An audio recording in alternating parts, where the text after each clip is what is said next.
Greetings everyone and welcome back to Resonite. And currently we're on the pre-release.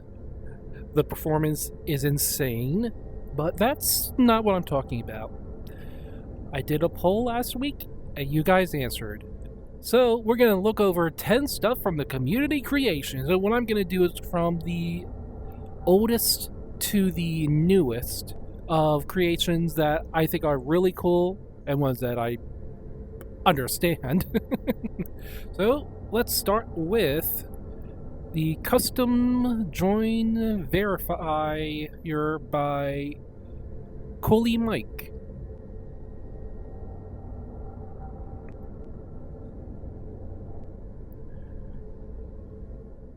So yeah, pretty much you place this in your world, you set it up, and when someone tries to join, a notification will pop up, and then you can just click a check mark to allow them to join, or an exit to deny, and they just won't connect.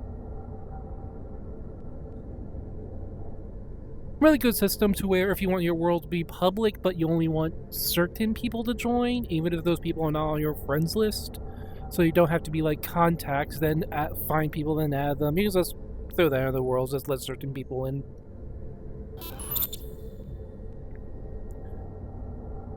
Next up, ooh, the opens.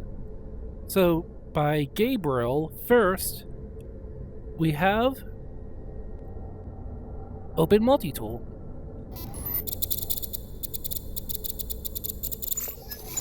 You can double click your menu to switch between tools and go. Let me do this. Here we go. There we go. This. You can switch between the tools here.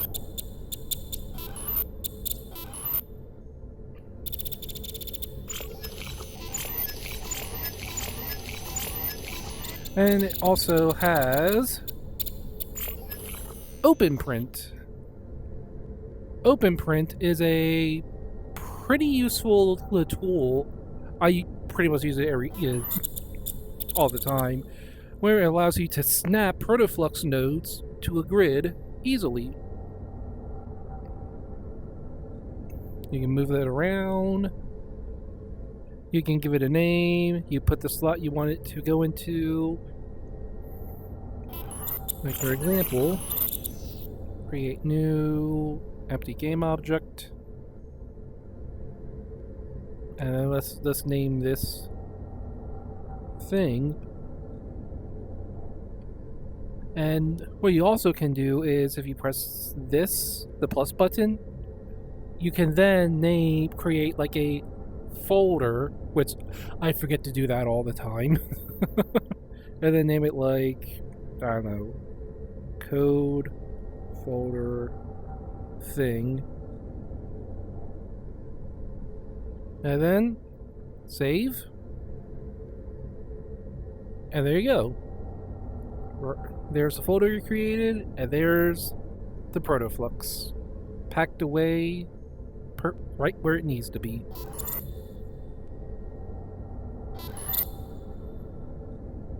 You can also enable virtual parent, where the code will parent to the item you're working on, but it's not packed. So it be like, I think it works like this, where it can be like disabled or stuff like that. You can still work on the code. Someone correct me if I'm wrong with that. But virtual parent's very, very good, because as you're working with something as well, that if it's parented, it'll like delete something. You can make the code, set it all up, save it, and then virtual parent on and see what happens.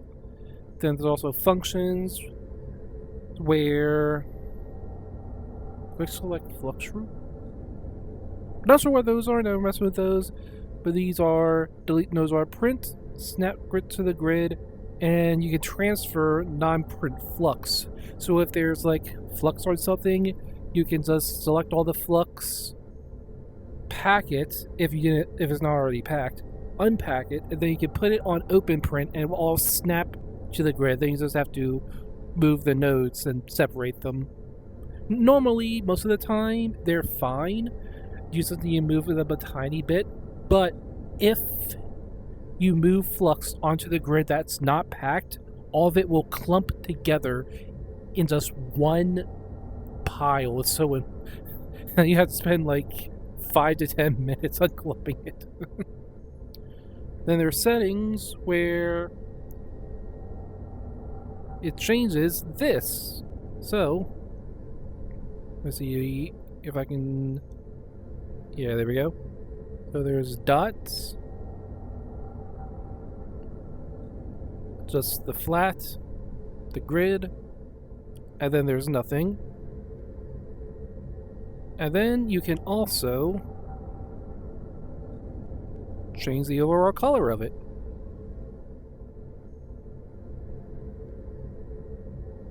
Let's set it to green. Done. Now, it's probably not going to change while doing this because it's a cloud variable. Those takes a little bit to update, but they're really good. So that's the open print, open multi-tool. And by the way, all these items are going to be in a folder in the description of this video, so you can just check these items out. And then the next item, which is also from Gabriel, I found it before. Let me see if I can find it again. Is it small projects? No. I don't think it's in random. Yeah, it's not. Interfaces? Not interfaces? Where was this thing?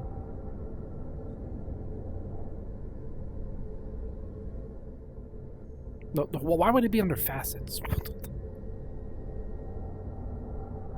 Aha! Here we are. Open mirror.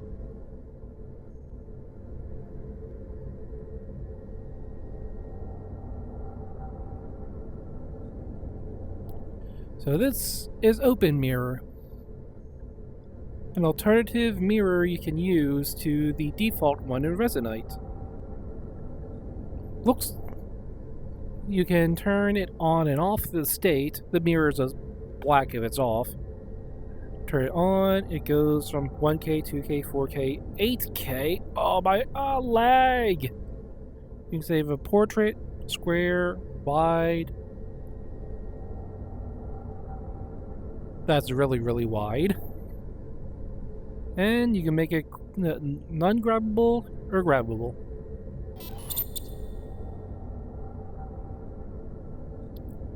Alright, and that's all the opens. Now to the next folder, which is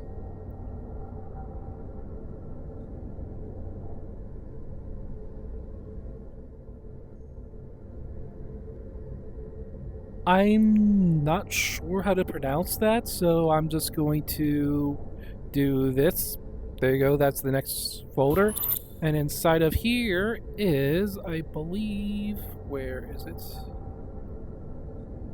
Ah, yes, the user search. So pretty much, it's just a user search. You just type in anyone's username. You can copy their username, copy their user ID, and it shows the date the account was created. Pretty much it.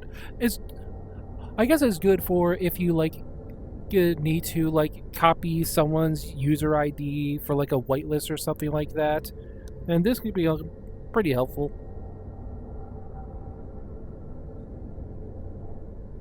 The next one is Minesweeper by Xanduro?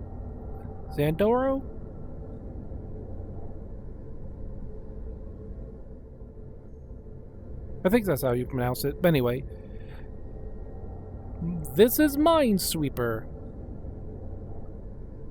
Need to do that. There we go. So yeah, Minesweeper. Yeah. Someone recreated Minesweeper.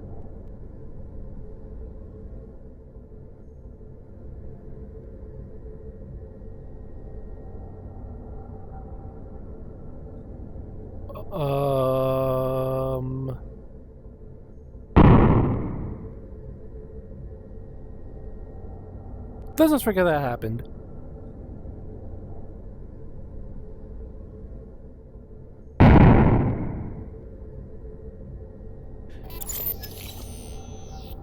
So yeah, that's Minesweeper. So next there is... Oh yeah, this is really, really cool. I don't know how to get it working, but MMC 2022...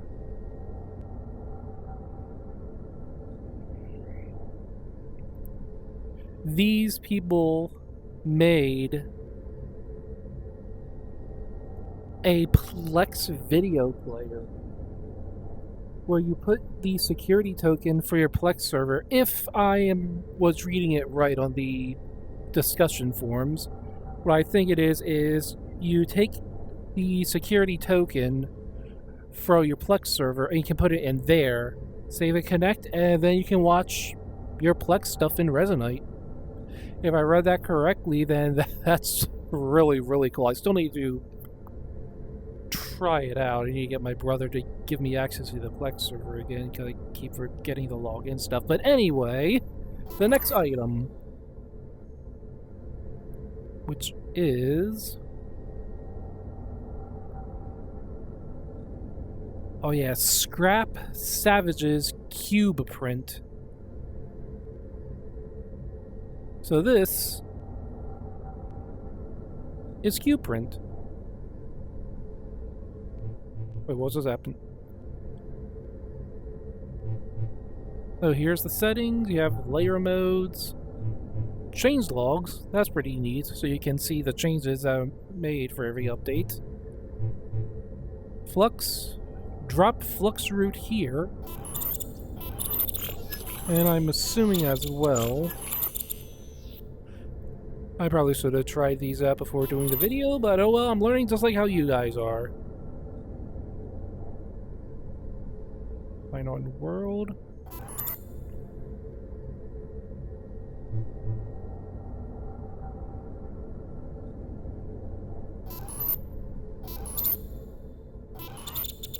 So I guess I need to just quickly have a packed code for this to work.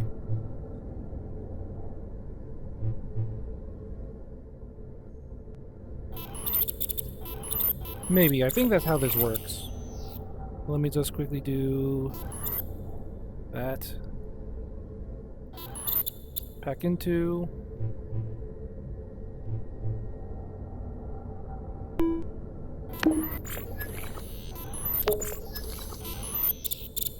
Oh, that's interesting. New folder.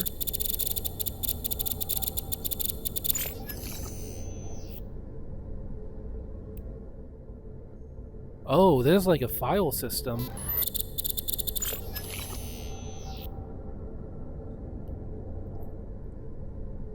Interesting. So you can make one dedicated for Flux.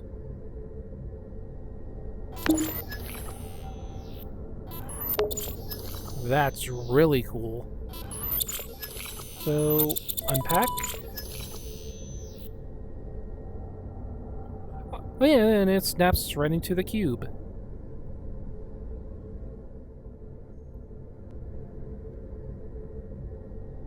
Can I grab the corners and make it bigger? Oh, I can. Nice. Yeah, this is pretty interesting print. It keeps the 3D-ness of Protoflux while also allowing you to have some organization. Yeah, that's pretty neat. On to the next one, which is by Tom the Protos, which...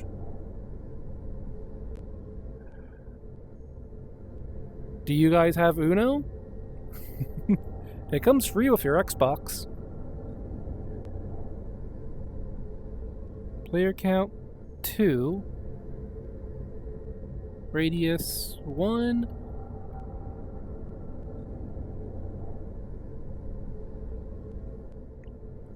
turn grabbable off.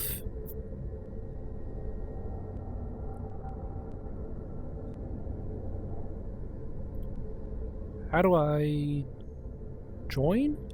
Ah, yes, this is how you join. You go to the pedestal and just click join.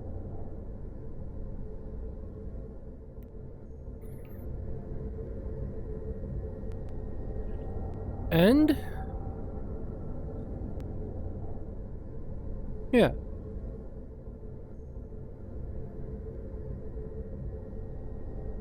Good. Come on, camera. There we go. Yeah, it's Uno. Finally, enter fly. It's a yellow. I do not have any, so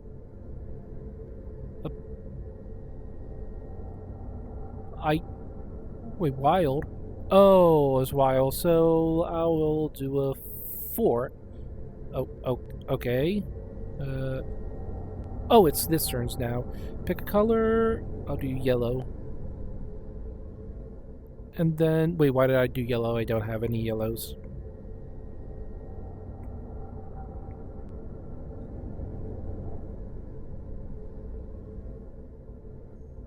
Anyway, it's pretty much Uno.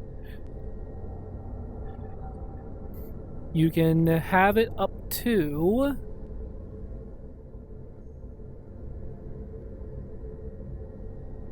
How many players does this support? What's the maximum limit? It...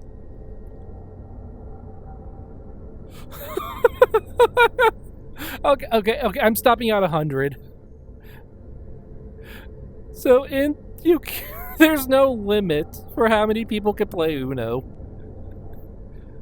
I mean, look how many. Up. I'm stuck. Camera, where'd you go, camera? There you are, camera. But look how many desks there are. I mean, I guess that's fine, because maybe in the future we can support hundreds of players in one instance, and then everyone can just play Uno. Oh, imagine how long turns would take. Alright, I'm player 1, I win. Now I have to wait for player 100 to go, then it's my turn again. By the time it's your turn, you have like 1,000 cards. But yeah, there's a ton of settings. Got the player count, got stacking +2 and +4 cards. Interesting. Skip to draw gives us draw and skip your turn. Colorblind mode. The desk circle radius is how small or big these are, so they can be spaced out or really crunched together. Private cards, so no one can use your cards. Anarchy mode. See I in the top right corner. What is anarchy mode?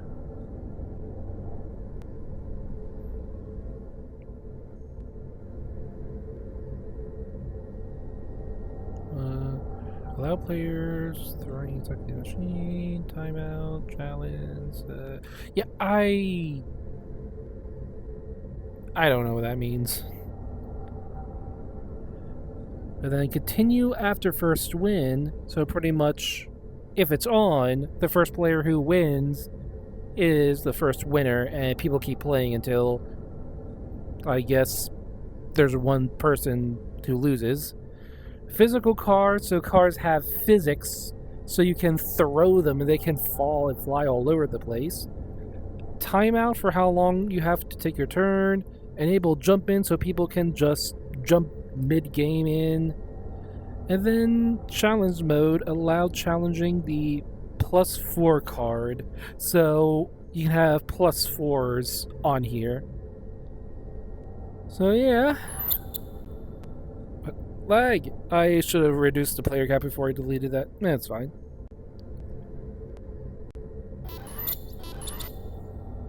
So yeah, that's Uno.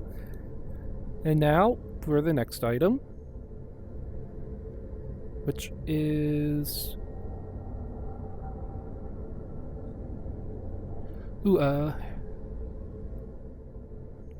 Yukis? Is that how you pronounce the name?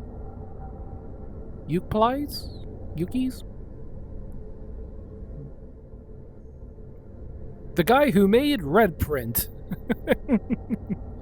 So Red Print is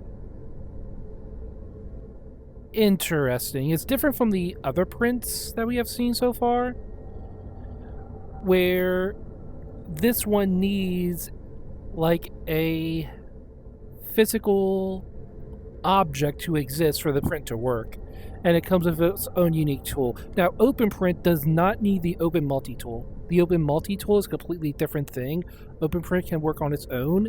This needs its own tool.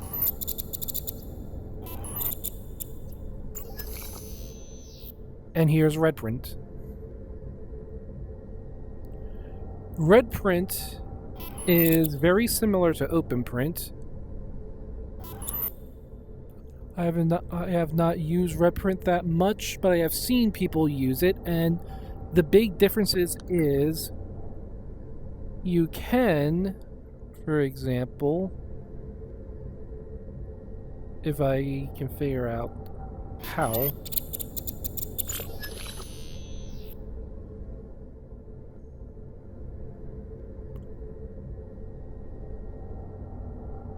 well, somehow you can leave comments, you can put boxes around certain areas so you can section off codes for better organization, comments for organization. You can even have little snippets of code be packed into tiny boxes. Or I guess you can do that with OpenPrint as well. Both OpenPrint and RedPrint, you can just pack it, and it'll pack to like a little cube with a little snippet of code they can unpack. And OpenPrint, I believe, can unpack RedPrint as well. But yeah, RedPrint, basically the same thing as OpenPrint, but it has more organization features. And you also need this thing in the world, which this does look pretty cool. Yeah, pretty much why they do it this way is this one object, if I think this is correct, this one object pretty much has all the code. So instead of every single tool and every single print has code on it, there's basically almost nothing, and all of it is referencing all of the code from this object. If I'm incorrect, correct me in the comments, but that's how I think this works. Yeah, as this lead-in says, Red Print Manager, major version, mismatch. Please spawn in a manager and print from Red Print folder, or click me to cloud spawn. Oh, you can just cloud spawn it. Nice. That's useful. So the next is by byultrawidegamer,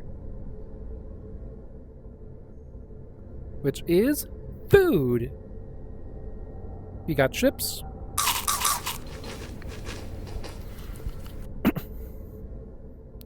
Christmas cookies,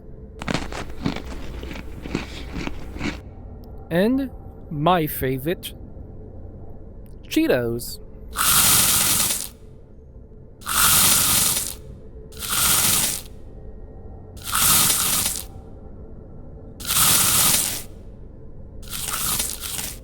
Everyone loves Cheetos.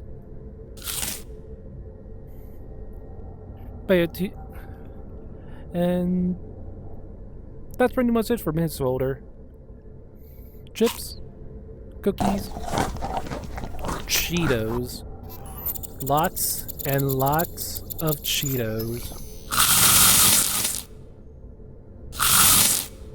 And also for the people that are not on the pre-release, here is an example of how much performance Resonite's going to get.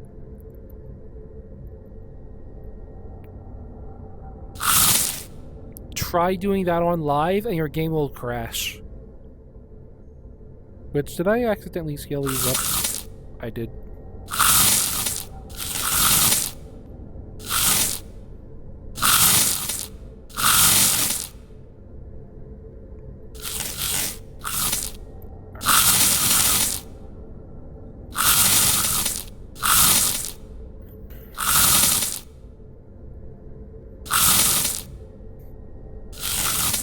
There we go. Oh wait, there's one more. Oh, there it is. Right. And I believe the next item is the last one.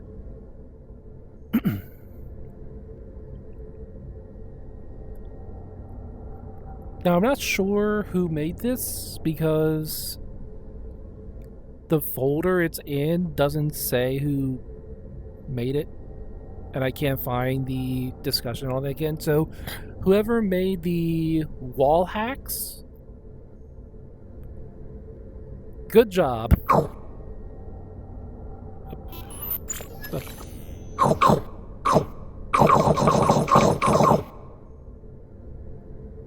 Scratch that, you did a terrible job. Okay, so you have to grab it and install to my avatar there. Now, there's no one else in this session but me, but pretty much I tried it before, and there's like these where basically things like this top and below the players, and it says how far they are so you can see where everyone is, because wall hacks.